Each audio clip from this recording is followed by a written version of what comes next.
અમરેલી જિલ્લાના સાવરકુંડલા તાલુકાના મેકડા ગામે લાલજી મંદિરે આયોજિત મહાથાળ પ્રસંગે સમસ્ત કોળી સમાજની હાજરીમાં હીરા સોલંકી વિશેષ ઉપસ્થિત રહ્યા હતા।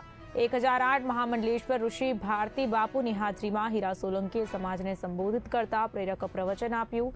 હીરા સોલંકીએ પોતાના સંબોધનમાં નવનીત બાલધિયાનું નામ લીધા વિના સમાજમાં પગ ખેંચવાની પ્રથા પર નિશાન સાધ્યું। તેમણે કહ્યું કે કોઈ યેનકેન પ્રકારે બીજી સેવાઓ કરતો હોય એને નીચો દેખાડ્યો એ બહુ મોટો પાપ છે। આ પાપથી આપણે બચવું જોઈએ।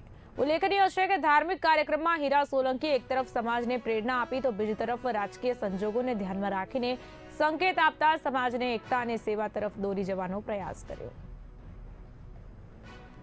કરતું હોય કોઈ બીજી એક પ્રકારે કઈક સેવા આપવી હોય તો કેમ એ માણસને નીચો દેખાડવો એવા આપણા સમાજના અમુક લોકો કરતા હોય એ ખૂબ મોટું પાપ કરે છે। મિત્રો, આ પાપથી આપણે બચવું જોઈએ।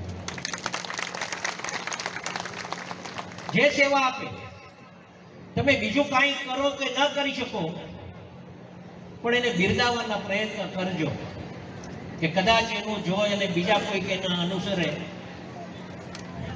એની સેવા જોઈ અને બીજા કોઈક સેવા કરી શકે તો આપણે એને બિરદાવવા જોઈએ, એને નહીં કે આપણે એને પગ